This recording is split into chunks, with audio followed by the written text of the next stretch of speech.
নমস্কার, আশা করছি সকলেই ভালো আছেন। হ্যাঁ, আমি কিন্তু আজকে আমার শশা ক্ষেতের প্রায় 55 দিন বয়স, সেটাই কিন্তু আমি উপরি সার এখনো দেওয়া হয় নাই, সেই সারটা কিন্তু আমি এখন দেব ড্রেনের মাধ্যমে। আপনার দেখেন সেচটা দিয়েছি, দেখা যাচ্ছে কিনা, আমি কিন্তু পুরা ইতেই সেচ দিয়ে দিয়েছি।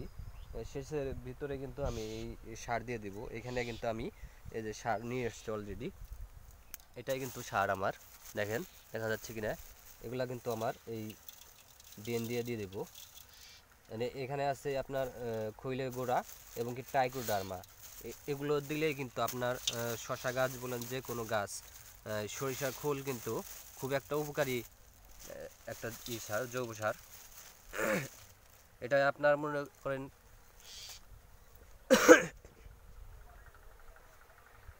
প্রচুর পরিমাণ ঠান্ডা লাগছে যদিও, তারপরে আমার এই সার দিতে হবে, কারণ গাছের আপনার উপরি সার এখন তো দেওয়া হয় নাই। উপরি সার না দিলে আপনার গাছের ফল সেট আপ হচ্ছে কিন্তু ওগুলো বড় হচ্ছে না, এই কারণে কিন্তু সার এগুলো দিয়ে দিতে হবে। সার দিলেই কিন্তু আমার 5 থেকে 7 দিনের মধ্যে আপনার এই 10 শতাংশে আপনার 1 থেকে 1.5 মণ করে আপনি শশা তুলতে পারবো আশা করছি। প্রত্যেকটা মানে গিটে গিটে শশার সেট আপ হয়ে আসছে, কিন্তু এই আপনার খাদ্যের অভাবে শশার সাইজটা অনেক ছোট।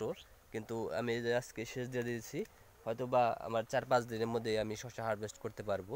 তো অবশ্যই উপরি সার প্রয়োগের ক্ষেত্রে একটা বিষয় খেয়াল রাখবেন যে যাতে আপনার গাছের ক্ষতি না হয়।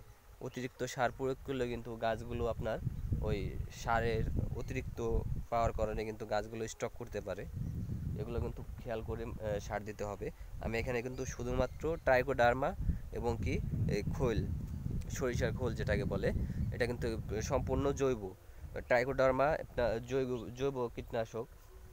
এটা কিন্তু আপনার ওই ব্যাকটেরিয়ার মতো, আপনার উপকারী ব্যাকটেরিয়া যেটাকে বলে, সেই কিন্তু ট্রাইকোডার্মা। আর এখানে খোল নিয়েছি যেটা আপনার এই গাছের চেহারা একবারে সতেজ করে দেবে। আমার ঠান্ডার কারণে ভয়েসটা একটু খারাপ আসছে যদিও। দেখেন আমি কিন্তু এখন এই সারটা দিয়ে দিব, এখন এখানে ঢেলে নিব। দেখা যাচ্ছে কিনা, এটা কিন্তু আমি ঢেলে নিব, আমার গাবলার মধ্যে ঢেলে নিব। এই দেখেন টাইকোডার্মা আছে কিন্তু এটার ভিতরে। আমি টাইকোডার্মা মিক্সার করে 2-1 দিন রেখে দিয়েছিলাম, এতে আপনার টাইকোডার্মার কার্যকারিতা অনেকটা বেড়ে যায়। কারণ আপনার জৈব সারের সাথে আপনার টাইকোডার্মা দেওয়া যায়, কিন্তু কীটনাশক বা আপনার সার জাতীয় যে কোনো কীটনাশক এর সাথে কিন্তু টাইকোডার্মা দেওয়া যাবে না, কারণ এটা জৈব একটা আপনার ব্যাকটেরিয়া। এ কারণে কিন্তু আমি খোলের সাথে দিয়ে দিচ্ছি।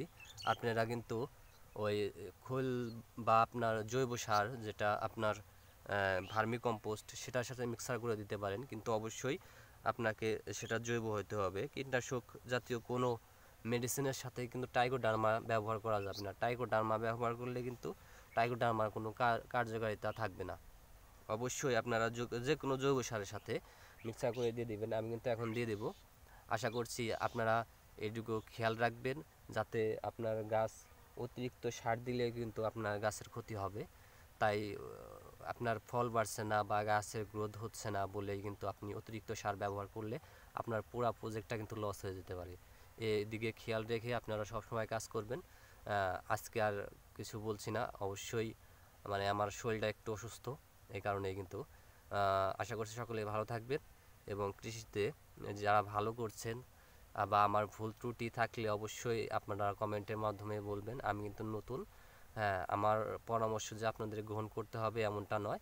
আমার শুধু আমি নিজের অভিজ্ঞতাটা শেয়ার করার জন্যই কিন্তু এই ইউটিউব চ্যানেলে আপনাদের মাধ্যমে ভিডিও করে শেয়ার করছি যে কোনটার কী রেজাল্ট হয়। তো আমি এই সার ব্যবহার করব, এটা আমার যদিও নিজের অভিজ্ঞতা, এর আগেও আমি এ ব্যবহার করেছিলাম, অনেক ভালো উপকার পাইছি। আপনার খোল এবং কি ট্রাইকোডার্মা এই দুইটা মিক্সার করে আমি কিন্তু এখন ব্যবহার করছি। অবশ্যই এ বিষয়ে আপনাদের কোনো মতামত থাকলে সেটা আমার ইউটিউব এর কমেন্টস বক্সে এসে বলে যাবেন। আশা করছি সকলেই ভালো থাকবেন, ভালো আছেন।